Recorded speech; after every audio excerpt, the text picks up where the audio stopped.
So after Jesus rose from the dead, after his crucifixion, John recorded in John chapter 20, recorded that on the first day of the week, and that would of course be Sunday. That's why we worship on a Sunday instead of a Saturday now.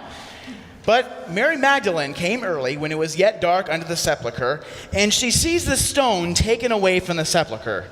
And she runs, she comes to Simon Peter and to the other disciples whom Jesus loved, and saith unto them, They've taken away the Lord out of the sepulchre, and we don't know where they've laid him.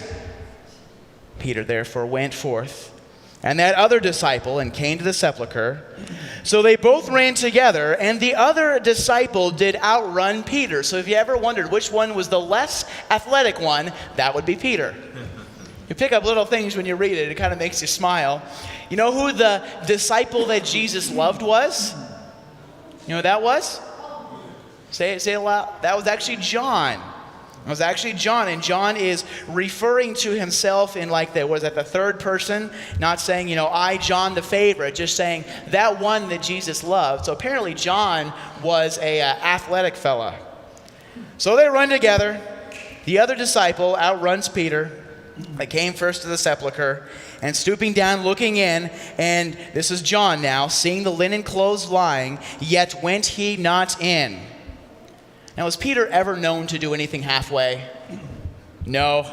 So then cometh Simon Peter, following him, and went into the sepulchre, and seeth the linen clothes lie, and the napkin that was about his head, not lying with the linen clothes, but wrapped together in a place by itself. Then went in also that other disciple, which came first to the sepulchre, and he saw and believed. For as yet they knew not the scripture that he must rise again from the dead. The disciples went away again unto their own homes. As James gets in his place now, you see a case here of the disciples being confused, which is really understandable because don't we all run into confusing situations like all the time? And the question's always, how do we respond to those situations, and how do we seek God's wisdom to guide us as we go?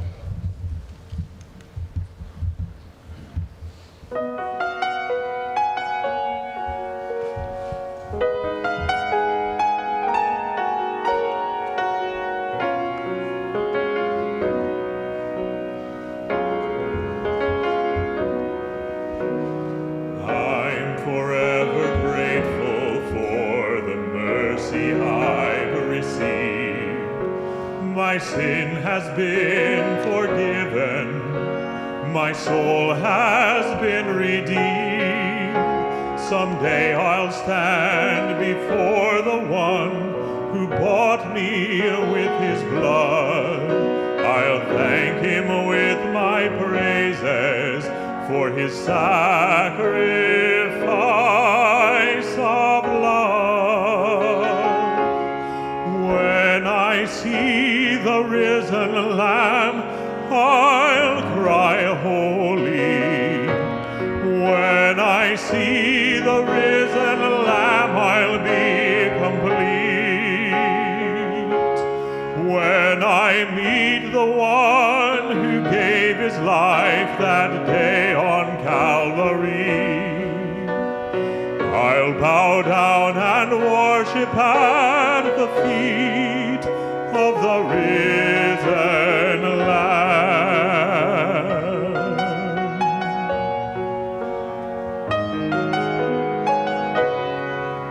I am waiting for that moment when I hear the trumpet sound, when the Father says to Jesus, go get my children now. There'll be no more sin nor sorrow, no more burden, no more pain. In the day of his returning, I will look upon his face.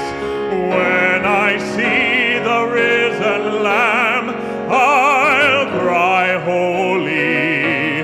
When I see the risen Lamb, I'll be complete. When I meet the one who gave his life that day on Calvary, at the feet of the risen Lamb. With every hour that passes, I anticipate the day, for heaven's growing sweeter, and I long to see my saving grace when I see the risen